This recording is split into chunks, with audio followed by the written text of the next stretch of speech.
Iabel here with the Horse-Human Connection Matrix. Today's podcast is about tying several of the more recent podcasts together and some reflections I have and metaphors that, I couldn't have set it up any better, the guests that I've had and the things that they've talked about, and how there's been this common thread weaving through all of the talk about horses and the matrix and dominance and how we can change things. So way back interviewing Rupert Isaacson, he said something at the end of the podcast when I asked him if he was part of the quiet revolution in the horse world. And what he said was something to the effect of that it's bigger than that he could definitely buy into a shifting in the way humans are, that he sees happening all over, that what I'm doing with the horses and the dominance seems to be a metaphor for. And when I go back to Ginny Patel Thompson's early interviews, she's so much about being present, listening to your horse, developing ways to enter into their culture and have an open mind. And that really is the beginning of all of it, admitting that we have a problem in our culture. And that's the first step to trying to be the change, to enact the change. A lot of the conversations with Luke and Braver Angels are also reflecting that place where we are with this incredible political divide that isn't serving anyone. It's serving to dismantle our country, which personally I think is a good thing, but maybe not in the sense that a lot of people that really support Trump would say. I see a much bigger dismantling, a much larger, I love to think about Kali, the Hindu goddess of destruction, and how everything has to come apart before it can be rebuilt. And I think back 20, 25 years, even 30 years when my kids were little, seeing all of the problems with the education system, the medical system, a lot of things that were broken in this country, the corrupt politicalness, the way bills are written, the way lobbyists are driven by big business. All of these things have been problems for most of my lifetime. And I hold that up against consciousness raising. And when we slow down enough, when we meditate, when we watch our thoughts, when we look closely, and part of this is my autistic brain digging deep and thinking long and hard about where the problems stem from and what out-of-the-box solutions there could be. So the interview with Luke and Braver Angels that really outlines very simple things like whatever's happening politically, we are still Americans. And before that, we are all part of humanity, and how we want to treat each other, how we want to listen to each other, how we want to focus on what's the same, what's common. And I think he made some really good points about when we break down, whether you're red or blue, and we break down what we want. We all want a strong economy, or we want access to the goods and services that we need. We all want to support our families and have close, loving relationships. We want to feel safe. We want to feel heard.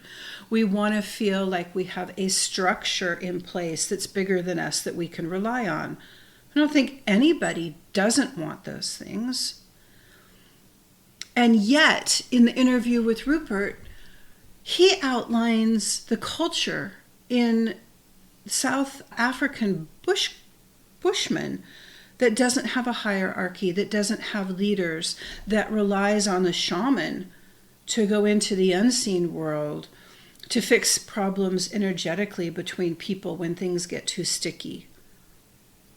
And I look at our culture and how we have a New Age movement, or back in the 60s and 70s, we had a lot of hippies or communes or different ideas that were counterculture, counter to the culture of having any kind of government. And how does this relate to horse training? Well, let's think about that for just a minute. When we govern our horses with a government like natural horsemanship or any overlay of complete dominance, that's kind of what we're doing. There's a lot of stuff flying around on Facebook right now about how we've been tricked, how we've been dominated, how we've been lied to, and how all of this needs to be dismantled. And I'm not going to tell you it's going to start with natural horsemanship. But if you think about it, there is a metaphor there. There's a very good metaphor there. When I look to my interview with Sarah, my dear friend Sarah's Weeping Pearl episode, and how she decided to not call her cancer cancer, how she decided to not ever say she was fighting cancer, because she's not. She's living with it. Our words, our thoughts become our words become our deeds and actions, and our deeds and actions dictate our reality and the lens that we look through. So we best be careful. We best stop and catch our thoughts. And if they're garbage and negative, drag them to the trash, throw them away, replace them with something more spiritual or positive.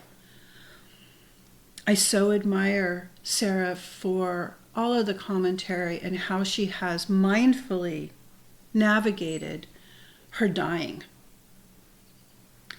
And it doesn't escape me that our culture is dying in a lot of ways and needs to. Again, with the Kali, right? The destruction, the death.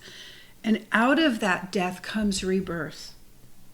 Craig Smith had quite the commentary on our culture, likening it to an addict, talking about the narcissistic qualities of our culture and how we're addicted to power and materialism, and how these things spring naturally out of colonialism and capitalism. And he's not wrong. He's not wrong about any of it.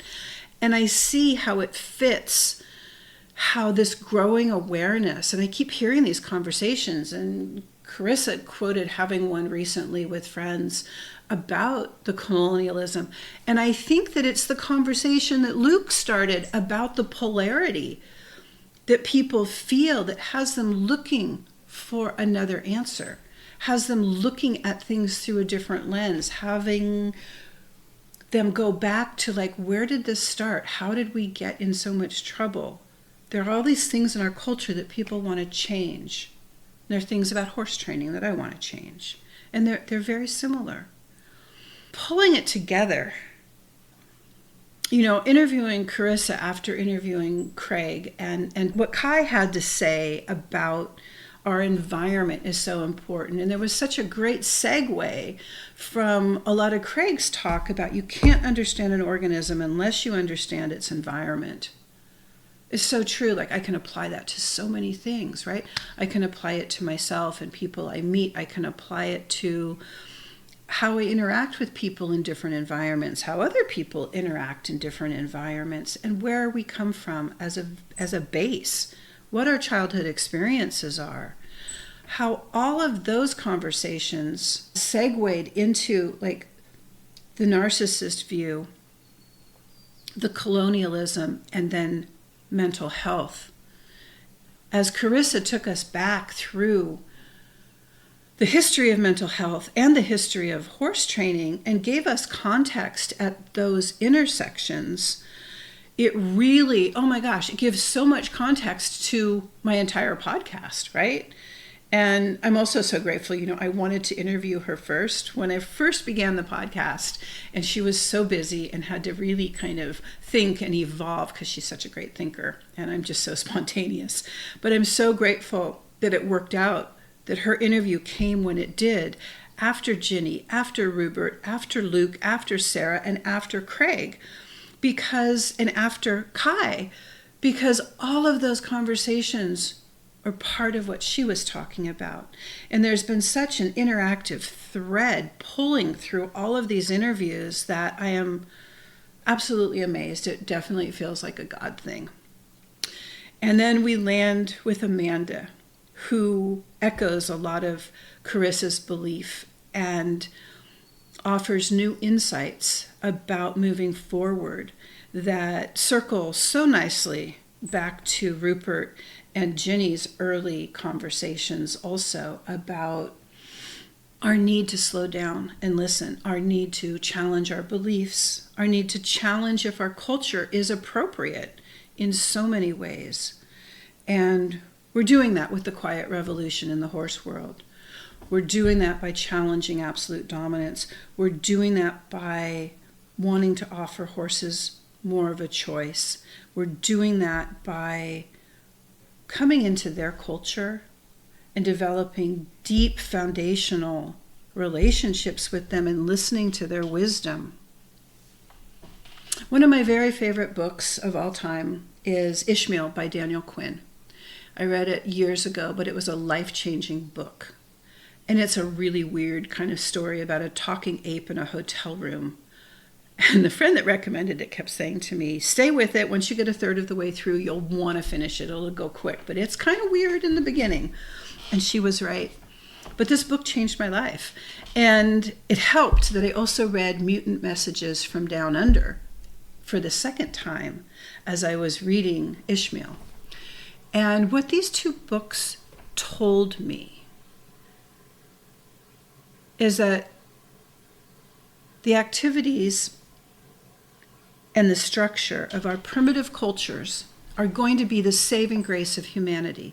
Back before Mesopotamia, back before gardening, farming, civilization as we know it, nomadic tribes didn't take from the earth.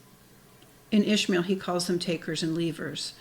And the leaver culture is the one that we're going to need to look to not only protect the earth, but to protect our humanity.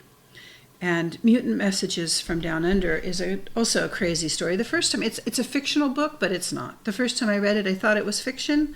The second time I read it with Ishmael, I realized it was real to the bone. That you absolutely can smell water in the desert. That you can rely on spiritual guides for survival. That when you become more acquainted with and one with your environment, the natural environment of the earth, you're in a different place.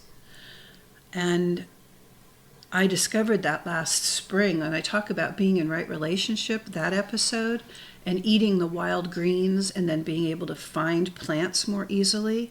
I absolutely know that Mutant Messages is not a fictional book. And the awareness that comes from opening up our minds that America isn't great, that colonialism and capitalism, while they're functioning historical things that offered a lot as an experiment, are not the way we're meant to live. Now, horses are here to remind us of what we knew when we first began living with them, way, way, way back when. That's where I am. That's what I think. The quiet revolution in the horse world isn't just about horses.